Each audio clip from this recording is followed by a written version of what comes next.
The master Prakash classes YouTube channel आप सभी लोगों का स्वागत करता है। आप सभी लोग जूनियर विद्यालय शिक्षक भर्ती 2021 की तैयारी कर रहे हैं और आज हम लोग अपना दूसरा प्रैक्टिस सेट स्टार्ट करने वाले हैं। यह प्रैक्टिस सेट आपके अनिवार्य प्रश्न पत्र सामान्य ज्ञान के 50 नंबरों का होगा।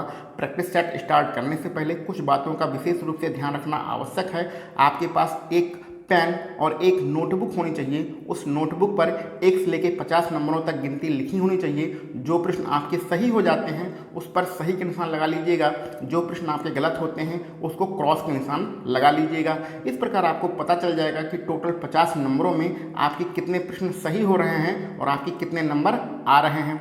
और यहाँ पर प्रश्न पत्र लगाने से पहले एक चीज़ और बताना आवश्यक है कि हम लोग सिर्फ क्वेश्चन को पढ़ेंगे, उसका विकल्प नहीं पढ़ेंगे। विकल्प पढ़कर आपके पास 5 सेकंड का समय होगा। उस 5 सेकंड के अंदर आपको आंसर बताना है, उसके बाद उस आंसर को हम बताएंगे। तो चलिए इन्हीं सारी टर्म्स एंड कंडीशन के आधार पर हम लोग अपना प्रैक्टिस सेट स्टार्ट करते हैं और देखते हैं आज का अपना पहला प्रश्न। तो आज का हमारा जो पहला प्रश्न है, निम्नलिखित शासकों में से किसने हर्षवर्धन को पराजित किया था। तो ये कुछ शासकों के नाम दिए गए हैं और आपको बताना है इनमें से किसने हर्षवर्धन को पराजित किया है। ये हमारा पहला प्रश्न है। सारे विकल्प को आप ध्यान से देख लीजिए, आपके पास 5 सेकंड का समय है। हर्षवर्धन को पराजित करने वाला जो शासक है उसका नाम है पुलकेशिन द्वितीय। पुलकेशिन द्वितीय ने हर्षवर्धन को पराजित किया था। आगे बढ़ते हैं अपने दूसरे प्रश्न पर। एक पुस्तक है जिसका नाम है CU की। तो CU की जो पुस्तक है उसमें यात्रा विवरण के बारे में बताया गया है। इस पुस्तक को किसने लिखा है या यह पुस्तक किससे जुड़ी है, ये आपको बताना है दूसरे नंबर के प्रश्न में। CU की ये पुस्तक किसने लिखी है। 4 विकल्प हैं, 5 सेकंड का आपके पास समय है। तो इसका सही आंसर रहेगा option number D, Xuanzang. Xuanzang ने CU की नाम से पुस्तक लिखी है। आगे बढ़ते हैं अपने तीसरे प्रश्न पर। जैन तीर्थंकर पार्श्वनाथ निम्नलिखित स्थानों में से मुख्यतः किससे संबंधित हैं। तो जैन तीर्थंकर पार्श्वनाथ किससे संबंधित हैं, किस स्थान से संबंधित हैं, ये आपको बताना है और आपके पास 4 विकल्प नीचे दिए गए हैं। तो इसका सही आंसर रहेगा ऑप्शन नंबर ए, वाराणसी। वाराणसी से जैन तीर्थंकर पार्श्वनाथ संबंधित हैं। आगे बढ़ते हैं, बहुत ही अच्छा प्रश्न है महात्मा गांधी के बारे में कि गांधी जी ने करो या मरो का नारा किस आंदोलन में दिया था। भारतीय राष्ट्रीय आंदोलन आपके लिए बहुत ही ज़्यादा इम्पॉर्टेंट होंगे आपकी परीक्षाओं के लिए, तो इसको ध्यान से पढ़िएगा। ये 4 विकल्प हैं, इसमें बताना है करो और या मरो का जो नारा दिया गया था वो किस आंदोलन में दिया गया था। तो इसका सही आंसर रहेगा ऑप्शन नंबर डी, भारत छोड़ो आंदोलन में करो या मरो का नारा दिया गया था और ये आंदोलन 1942 में हुआ था। चलिए आगे बढ़ते हैं, शिवाजी के बारे में बात करते हैं। तो शिवाजी का या छत्रपति के रूप में औपचारिक राज्याभिषेक कहाँ पर हुआ था। तो शिवाजी का जो छत्रपति के रूप में राज्याभिषेक किया गया था वो कहाँ पर किया गया था, यही आपको बताना है और ये आपके नीचे 4 विकल्प हैं। तो इसका सही आंसर रहेगा option number C, Raigad. Raigad में शिवाजी का छत्रपति के रूप में औपचारिक राज्याभिषेक किया गया था। आगे बढ़ते हैं 6वें नंबर के प्रश्न पर। दिल्ली के पुराना किला के वर्तमान स्वरूप का निर्माण निम्नलिखित में से किसने करवाया था। तो दिल्ली का जो पुराना किला है उसका जो वर्तमान स्वरूप है उसका निर्माण किसने कराया था, ये आपको बताना है और आपके 4 विकल्प नीचे दिए गए हैं। तो इसका सही आंसर रहेगा option number A, Sher Shah Suri. Sher Shah Suri ने जो पुराना किला है दिल्ली का उसके वर्तमान स्वरूप का निर्माण कराया था। चलिए आगे बढ़ते हैं अपने 7वें नंबर के प्रश्न पर। भारतीय राज्यों पर अंग्रेजी प्रभुत्व स्थापित करने के लिए किसने प्रशासन में सहायक संधि प्रणाली का सूत्रपात किया था। तो सहायक संधि किसने अपनाई थी, ये आपको बताना है 7वें नंबर के प्रश्न पर। तो 7वें नंबर का जो प्रश्न है उसका सही आंसर होगा ऑप्शन नंबर बी, लॉर्ड बेलेजली। तो लॉर्ड बेलेजली ने सहायक संधि अपनाई थी, इस चीज़ को ध्यान में रखिएगा। आगे बढ़ते हैं अपने 8वें नंबर के प्रश्न पर। बक्सर की लड़ाई के समय बंगाल का नवाब कौन था? बक्सर की जब लड़ाई हुई थी उस समय बंगाल का नवाब कौन था, ये आपको बताना है। और 4 विकल्प आपके नीचे दिए गए हैं। तो इसका सही आंसर रहेगा option number B, Mir Jafar. Mir Jafar इसका सही आंसर होगा। आगे बढ़ते हैं अपने 9वें नंबर के प्रश्न पर। 9वें नंबर का प्रश्न हमारा कह रहा है, निम्नलिखित में से कौन poverty and un British rule in India इसके लेखक हैं? ये बहुत ही महत्वपूर्ण किताब है जो कि इकोनॉमी यानी अर्थशास्त्र से संबंधित है। Poverty and un British rule in India, इसके लेखक कौन हैं ये आपको बताना है। 4 विकल्प आपके नीचे दिए गए हैं। तो इसका सही आंसर रहेगा दादा भाई नौरोजी। दादा भाई नौरोजी ने poverty and un British rule in India इस पुस्तक को लिखा था, जिसमें भारत की दुर्दशा के बारे में बताया गया था। प्रश्न 10 पर चलते हैं। निम्नलिखित में से किसने नील की खेती के संबंध में चंपारण में महात्मा गांधी को आमंत्रित किया था? तो महात्मा गांधी ने चंपारण में नील की खेती का विरोध किया था, लेकिन उनको बुलाया किसने था ये आपको बताना है। और आपके पास 4 विकल्प नीचे दिए गए हैं। तो 10वें प्रश्न का सही आंसर होगा ऑप्शन नंबर सी, राजकुमार शुक्ल। राजकुमार शुक्ल जी ने महात्मा गांधी को निमंत्रण दिया था चंपारण आने के लिए। आगे बढ़ते हैं, कुछ फैक्ट वाले क्वेश्चन हैं उन्हें भी देखते हैं। तो 11वें नंबर का जो प्रश्न है, भारतीय दलहन अनुसंधान संस्थान कहाँ पर स्थित है? भारतीय दलहन अनुसंधान संस्थान कहाँ है ये आपको बताना है। विकल्प को ध्यान से देख लीजिए और 5 सेकंड के अंदर आंसर बताने की कोशिश करिए।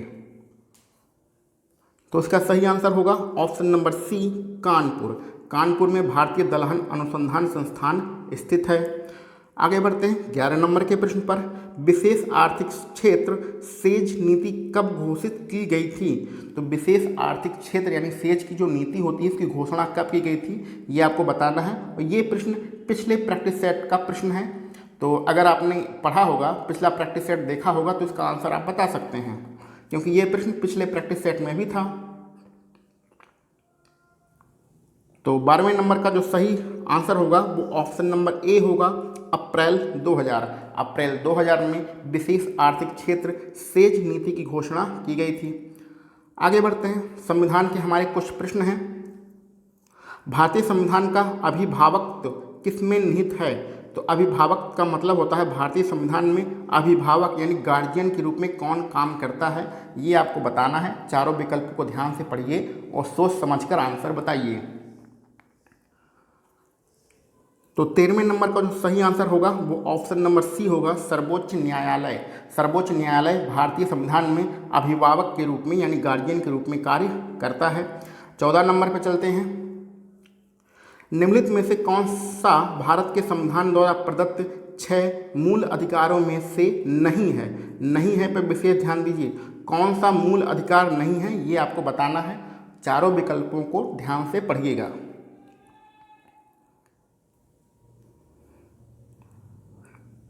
तो 14वें प्रश्न का जो सही आंसर होगा वो ऑप्शन नंबर बी होगा, विरोध का अधिकार। विरोध का अधिकार मूल अधिकार नहीं है, बाकी के जो 3 लिखे गए हैं ये आपके मूल अधिकार हैं। इस चीज़ को विशेष रूप से ध्यान में रखिएगा। आगे बढ़ते हैं अपने 15 नंबर के प्रश्न पर। भारतीय संविधान के अंतर्गत निम्नलिखित में से किसे मूल अधिकारों का संरक्षक माना जाता है? जो आपके मौलिक अधिकार हैं उसका संरक्षक किसे माना जाता है ये आपको बताना है। तो 15वें नंबर का जो सही आंसर होगा वो ऑप्शन नंबर सी होगा, न्यायपालिका। न्यायपालिका को भारतीय संविधान में मौलिक अधिकारों का संरक्षक माना जाता है। आगे बढ़ते हैं। प्रारंभ में मौलिक अधिकार कुल 7 थे, लेकिन इसमें एक जो मौलिक अधिकार था जिसको हम लोग संपत्ति का अधिकार कहते हैं, तो संपत्ति के मौलिक अधिकार को कब समाप्त कर दिया गया ये आपको बताना है। संपत्ति का जो मौलिक अधिकार था उसे कब समाप्त किया गया?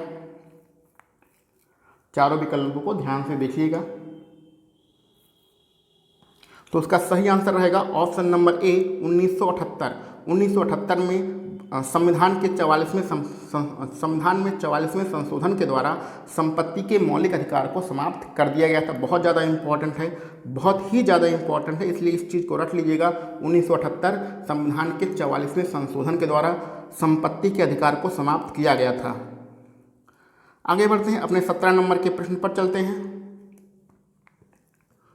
17 नंबर के प्रश्न में लिखा है, भारत में महिला समृद्धि योजना की शुरुआत कब की गई? तो महिला समृद्धि योजना के बारे में आपको बताना है, इसकी शुरुआत कब की गई। तो 17वें नंबर का जो आंसर होगा वो ऑप्शन नंबर बी होगा, 1993। 1993 में महिला समृद्धि योजना की शुरुआत की गई थी। तो आपको ये प्रैक्टिस सेट लगाते समय कुछ ऐसे प्रश्न मिलेंगे जिसको आज तक आपने पढ़ा ही नहीं होगा, लेकिन ऐसे प्रश्न हमेशा मिलते हैं। जब भी आपका एग्ज़ाम होगा तो उसमें भी 2, 4, 5 प्रश्न ऐसे मिलेंगे ही, जिनसे घबराना नहीं है। जो नहीं आता है तो नहीं आता है, ठीक है, ज़्यादा परेशान होने की ज़रूरत नहीं है। आगे बढ़ते हैं अपने 18वें नंबर के प्रश्न पर। एक बहुत ही महत्वपूर्ण जो है योजना है, जिसको हम लोग कहते हैं अक्षय पात्र फाउंडेशन। तो जो अक्षय पात्र फाउंडेशन है वो किस काम के लिए बनाई गई है, किस योजना के लिए बनाई गई है, यही आपको यहाँ पर बताना है। सारे विकल्प को ध्यान से पढ़ लीजिएगा। और ये बहुत ज़्यादा इम्पोर्टेंट एक डिपार्टमेंट है, एक विभाग है, भारत सरकार नहीं है, ये प्राइवेट है। तो अक्षय पात्र फाउंडेशन का निर्माण क्यों किया गया है, ये आपको बताना है। तो इसका सही आंसर रहेगा ऑप्शन नंबर ए, प्राथमिक विद्यालयों में विद्यार्थियों को मध्याह्न भोजन से। ये योजना है जिसमें अक्षय पात्र फाउंडेशन काम करती है। जो प्राथमिक विद्यालय में पढ़ने वाले बच्चे होते हैं उनके लिए जो मध्याह्न भोजन होता है वो पहुंचाने का या बनाने का काम किया जाता है, ठीक है। आगे बढ़ते हैं, अपने 19वें नंबर के प्रश्न पर चलते हैं। सदाबहार क्रांति भारत में कृषि उत्पादन बढ़ाने के लिए प्रयोग में लाई गई। तो सदाबहार क्रांति को हम लोग हरित क्रांति भी कहते हैं, इस चीज़ को आप हमेशा जानते रहिए। इसमें क्या हुआ था, कृषि उत्पादन को बढ़ाया गया था। तो इसमें से जो आपके 4 नाम हैं, इसमें से ये सदाबहार क्रांति से कौन जुड़े हैं वही आपको बताना है। ये किसके द्वारा लाई गई थी ये आपको बताना है।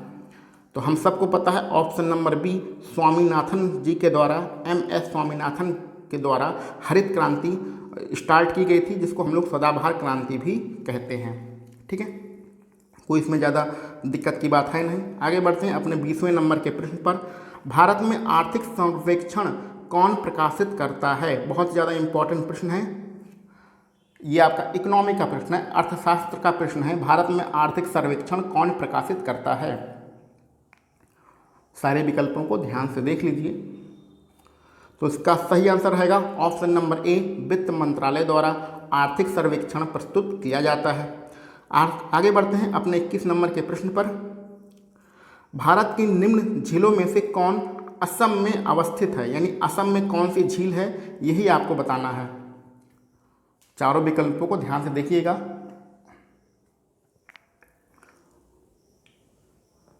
तो 21 नंबर का आंसर होगा ऑप्शन नंबर डी, चपनाला झील। जो चपनाला झील है वो है असम में है, ठीक है। तो इसका सही आंसर रहेगा ऑप्शन नंबर डी। आगे बढ़ते हैं 22वें नंबर के प्रश्न पर। अंतर्राष्ट्रीय टाइगर दिवस कब मनाया जाता है? तो अंतर्राष्ट्रीय टाइगर दिवस कब मनाया जाता है, किस तारीख को मनाया जाता है, ये आपको बताना है। इसका सही आंसर रहेगा ऑप्शन नंबर बी, 29 जुलाई। 29 जुलाई को अंतर्राष्ट्रीय टाइगर दिवस मनाया जाता है। आगे बढ़ते हैं 23 नंबर के प्रश्न पर। भारत का राष्ट्रीय जैविक उद्यान कहाँ पर स्थित है? तो राष्ट्रीय जैविक उद्यान कहाँ है ये आपको बताना है 23 नंबर के प्रश्न पर। तो उसका सही आंसर रहेगा ऑप्शन नंबर सी, नई दिल्ली। नई दिल्ली में भारत का राष्ट्रीय जैविक उद्यान स्थित है। आगे बढ़ते हैं 24 नंबर के प्रश्न पर। निम्नलिखित में से किस वर्ष भारत सरकार द्वारा केंद्रीय गंगा प्राधिकरण का गठन किया गया? केंद्रीय गंगा प्राधिकरण का गठन किस वर्ष किया गया था?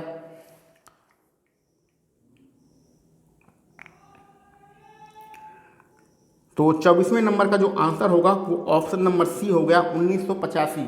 1985 में केंद्रीय गंगा प्राधिकरण का गठन किया गया था। राष्ट्रीय जनसंख्या नीति 2000 के लक्ष्य को संशोधित करते हुए जनसंख्या को स्थिर स्थिति कब तक लाना होगा, यानी कि जो भारत की जनसंख्या है वो वर्तमान स्वरूप में जितनी है उतनी ही बनी रहे यानी स्थिर रहे, उसे कब तक लाना होगा, इसका क्या लक्ष्य है। तो ये लक्ष्य कब तक का है ये आपको बताना है और ये आपके 4 विकल्प हैं। तो इसका सही आंसर रहेगा 1970 ऑप्शन नंबर ए। तो सॉरी 1970 नहीं 2070। तो 2070 तक भारत की जो जनसंख्या है उसे स्थिर करने का लक्ष्य निर्धारित किया गया है और ये लक्ष्य कब है, वर्ष 2000 का लक्ष्य है, इसे संशोधित करके 2070 बनाया गया है। ठीक है, चलिए आगे बढ़ते हैं 26वें नंबर के प्रश्न पर। भारत में दशक 2001-2011 में जनसंख्या की वृद्धि कितनी थी। अब देखिए जनसंख्या के जो प्रश्न होते हैं बहुत ज़्यादा इंपॉर्टेंट प्रश्न होते हैं। इससे संबंधित 3 प्रश्न आपके पिछले प्रैक्टिस सेट में भी मिले थे और यहाँ पर भी हैं। तो यानी जनसंख्या जो एक टॉपिक होता है उसको पढ़ना बहुत ज़्यादा ज़रूरी है। लूसेंट की या अरिहंत की जो भी आपके पास बुक है वहाँ से इस टॉपिक को पूरी तरीके से पढ़ लीजिएगा। जो 20-25 जितने भी क्वेश्चन होते हैं सब आप रट लीजिएगा। यहाँ पर आपको बताना है जनसंख्या वृद्धि दर बताना है वर्ष 2001 से 2011 के बीच में। तो 26वें प्रश्न का जो सही आंसर रहेगा वो ऑप्शन नंबर 1 रहेगा, जिसमें आंसर है आपका 17.7%। 17.7% जनसंख्या वृद्धि दर है 2001 से 2011 के बीच में। आगे बढ़ते हैं। उत्तर प्रदेश में सर्वाधिक जनसंख्या वाली जनजाति कौन सी है। तो उत्तर प्रदेश में सर्वाधिक जनसंख्या वाली जनजाति कौन है ये आपको बताना है और ये आपके 4 विकल्प हैं, थारू, गोंड, खैरवार और चेरो। तो 27वें नंबर का प्रश्न तो बहुत आसान है, इसमें सही आंसर होगा ऑप्शन नंबर बी, गोंड जनजाति उत्तर प्रदेश में सर्वाधिक जनसंख्या वाली जनजाति है। 28 नंबर पर चलते हैं। किसानों हेतु किसान क्रेडिट कार्ड, जिसको हम लोग केसीसी भी कहते हैं, यह योजना को कब लागू किया गया था। तो केसीसी योजना, किसान क्रेडिट कार्ड योजना कब लागू की गई थी ये आपको बताना है। उसका सही आंसर रहेगा ऑप्शन नंबर 1, क्या है 1998 और 1999 के बीच में। तो 1998 से 99 के बीच में केसीसी योजना को लागू किया गया था। आगे बढ़ते हैं।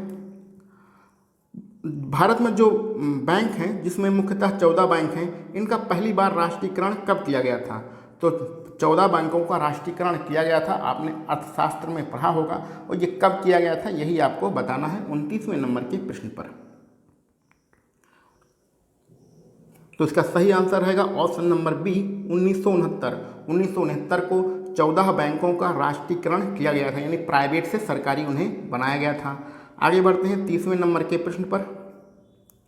निम्नलिखित युक्तियों में से किसको मोटर गाड़ियों के इंजन को ठंडा करने के लिए प्रयोग में लाया जाता है।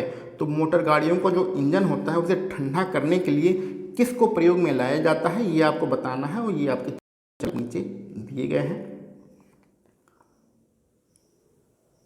इसमें सही आंसर रहेगा radiator, option number C, radiator का प्रयोग हम लोग करते हैं मोटर गाड़ियों के इंजन को ठंडा बनाए रखने के लिए। ये सारे प्रश्न विज्ञान के प्रश्न हैं। 31 नंबर में है मशीन गन का आविष्कार किसने किया। तो मशीन गन किसने बनाया ये आपको बताना है। तो इसका सही आंसर होगा ऑप्शन नंबर डी, जेम्स पकल। जेम्स पकल ने मशीन गन का आविष्कार किया था।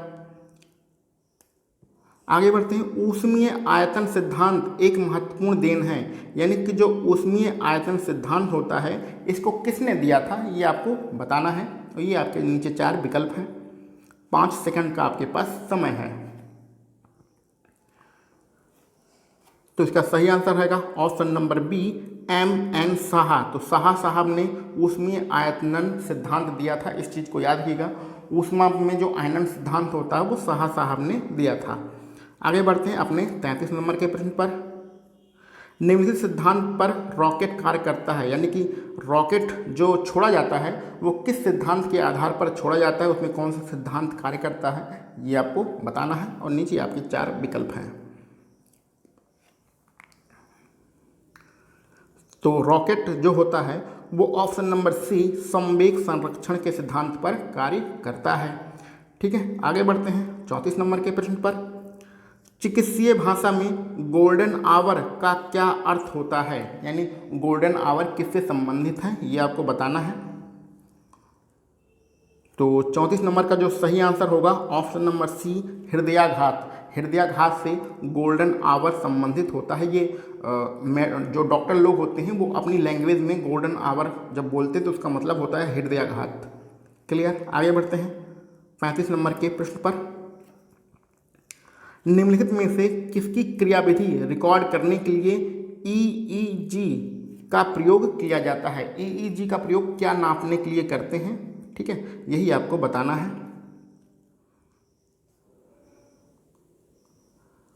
तो इसका सही आंसर रहेगा ऑप्शन नंबर सी, मस्तिष्क। मस्तिष्क की क्रियाविधि या मस्तिष्क की संरचना को नाप करने के लिए ईईजी का प्रयोग किया जाता है। 36वें नंबर के प्रश्न में बीटा ब्लॉकर एक औषधि है, इससे हम लोग किसका बचाव करते हैं। तो बीटा ब्लॉकर एक दवाई का नाम है, इससे हम लोग किस बीमारी में देते हैं ये आपको बताना है। ऑप्शन को ध्यान से देख लीजिए। तो उसका सही आंसर रहेगा हृदयाघात। हृदयाघात में बीटा ब्लॉकर नाम की दवाई दी जाती है, ठीक है। आगे बढ़ते हैं 37 नंबर के प्रश्न पर। Oral submucous fibrosis, oral submucous fibrosis ये बीमारी है और इस बीमारी का क्या कारण है ये आपको बताना है। ओरल सबम्यूकस फाइब्रोसिस, चारों विकल्पों को ध्यान से देखिए। इसका सही आंसर रहेगा ऑप्शन नंबर सी, तंबाकू युक्त गुटखा। तंबाकू युक्त गुटखा खाने से यह बीमारी हो जाती है जिसमें आपकी जो मुंह के अंदर जो आपकी मांसपेशियां होती हैं वो सड़ जाती हैं, यानी कि आपने देखा होगा तंबाकू खाते समय किसी के मुंह में छेद हो जाता है, कैंसर से संबंधित बीमारी होती है, तो वही आपका ओरल सबम्यूकस फाइब्रोसिस नाम की बीमारी होती है। आगे बढ़ते हैं, कुछ करंट अफेयर्स की बात करते हैं, ठीक है। तो 38वें नंबर के प्रश्न में आपसे पूछ रहा है 16 जनवरी सन 2021 को किस मंत्रालय को शासन में पारदर्शिता के लिए स्कॉच चैलेंजर पुरस्कार दिया गया था। स्कॉच चैलेंजर पुरस्कार किस मंत्रालय को प्रदान किया गया है ये आपको बताना है और नीचे आपके 4 विकल्प हैं। तो इसका सही आंसर रहेगा ऑप्शन नंबर डी, पंचायती राज मंत्रालय। पंचायती राज मंत्रालय को स्कॉच अवार्ड दिया गया था, इस चीज़ को ध्यान में रखिएगा। ये सारे जो अभी प्रश्न मिलेंगे आपको वो करंट अफेयर के प्रश्न मिलेंगे। 39 नंबर के प्रश्न में जनवरी 2021 में केंद्र सरकार ने किसे राष्ट्रीय स्वास्थ्य प्राधिकरण NHA के नए मुख्य कार्यकारी अधिकारी के रूप में नियुक्त किया था, यानी NHA के मुख्य कार्यकारी अधिकारी कौन है, निदेशक कौन है ये आपको बताना है।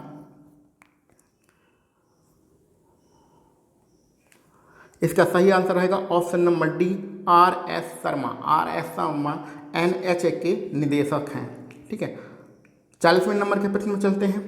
29 दिसंबर सन 2020 को केंद्रीय पृथ्वी विज्ञान मंत्री डॉक्टर हर्षवर्धन ने कहां पर देश के सबसे ऊंचे मौसम विज्ञान केंद्र का उद्घाटन किया। तो देश का सबसे ऊंचा मौसम विज्ञान केंद्र कहां पर है ये आपको बताना है। इसका सही आंसर रहेगा option number B, Leh. Leh में आपके देश का सबसे ऊंचा मौसम विज्ञान केंद्र बनाया गया है। आगे बढ़ते हैं अपने 41वें नंबर के प्रश्न पर। 25 जनवरी सन 2021 को देश भर में 11वां राष्ट्रीय मतदाता दिवस मनाया गया, ठीक है। वर्ष 2021 में इस दिवस का मुख्य विषय क्या था।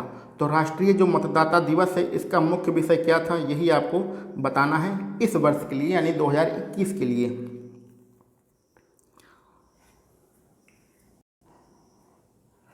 तो एक छोटी सी ट्रिक आप ध्यान में रखिएगा, जब भी इस प्रकार के आपको प्रश्न मिलें तो जो सबसे बड़ा विकल्प होता है उसी को चुन लीजिएगा। अगर आपको कुछ ना समझ में आए कौन सही होगा कौन गलत होगा तो जो सबसे बड़ा विकल्प होता है उसी का चुनाव कर लीजिएगा। तो यहाँ पर ऑप्शन नंबर ए आपका बिल्कुल सही रहेगा। मतदाताओं को सशक्त, सतर्क, सुरक्षित और जानकार बनाना, ये आपके राष्ट्रीय मतदाता दिवस का मुख्य विषय था, ठीक है। आगे बढ़ते हैं अपने 42वें नंबर के प्रश्न पर। भारत के 67वें ग्रैंड मास्टर का क्या नाम है।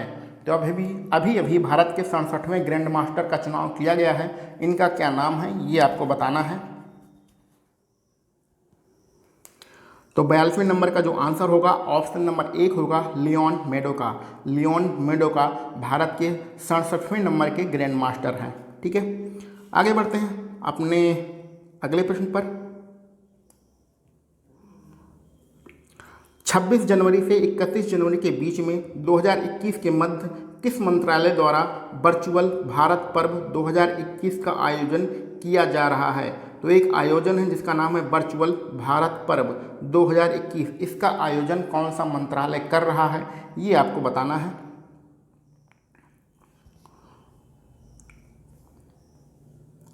तो इसका सही आंसर रहेगा ऑप्शन नंबर सी, पर्यटन मंत्रालय द्वारा वर्चुअल भारत पर्व 2021 का आयोजन किया जाएगा। ठीक है, आगे के हमारे जो प्रश्न हैं वो रीजनिंग के प्रश्न हैं, तार्किक क्षमता से संबंधित प्रश्न हैं और इन प्रश्नों को करते समय थोड़ा ज़्यादा लग जाता है। 5 या 6 प्रश्न बताने में ही 15-20 मिनट लग जाते हैं क्योंकि इसमें समझाना पड़ता है। तो इन जो रीजनिंग के प्रश्न हैं, जैसे 44वां नंबर का प्रश्न है 45 है, यहाँ पर 46 है, 47 है और ये 48 भी है और 49 है। तो इन प्रश्नों को हम लोग एक अलग से वीडियो 5 या 10 मिनट की एक अलग से वीडियो बनाकर इन प्रश्नों को बता देंगे, क्योंकि यहाँ पर बताने में कम से कम 10-15 मिनट लगेगा तो वीडियो बहुत ही ज़्यादा लंबी हो जाती है। इसलिए रीजनिंग के प्रश्नों को हम लोग छोड़ देते हैं। इसके लिए हम लोग अलग से वीडियो बनाएंगे, इन्हीं प्रश्नों की अलग से वीडियो बनाएंगे जिसमें सिर्फ रीजनिंग के ही प्रश्न होंगे। तो यहाँ से बढ़ने के बाद हम लोग अपने 50वें नंबर के प्रश्न पर चलते हैं और 50वें नंबर का प्रश्न अर्थशास्त्र का प्रश्न है, इसको देख लेते हैं। 22 फरवरी 2021 को प्रस्तुत उत्तर प्रदेश का जो बजट था 2021 और 22 में मुख्यमंत्री कन्या सुमंगला योजना हेतु कितने करोड़ रुपए का बजट की व्यवस्था की गई थी? यानी कि उत्तर प्रदेश सरकार के द्वारा मुख्यमंत्री कन्या सुमंगला योजना हेतु कितने करोड़ का बजट दिया गया ये आपको बताना है। और नीचे आपके 4 विकल्प हैं। तो इसमें सही आंसर रहेगा 1200 करोड़ रुपए मुख्यमंत्री कन्या सुमंगला योजना के लिए उत्तर प्रदेश सरकार द्वारा दिए गए। तो आज के लिए ये हमारा प्रैक्टिस सेट था। आप लोग कमेंट बॉक्स में ज़रूर बताइएगा कि टोटल कितने प्रश्नों में से आपके कितने प्रश्न सही हैं, यानी कि आपके कितने नंबर बन रहे हैं। अगर आपके कोई मित्र जूनियर शिक्षक भर्ती की तैयारी कर रहे हैं तो उन्हें भी यह वीडियो शेयर कर सकते हैं और रीजनिंग की जो प्रश्न हम लोगों ने छोड़े हैं उसके लिए हम लोग अलग से वीडियो बनाएंगे। तो चलिए मिलते हैं हम लोग अपने अगले किसी वीडियो में। आप सभी लोगों को वीडियो देखने के लिए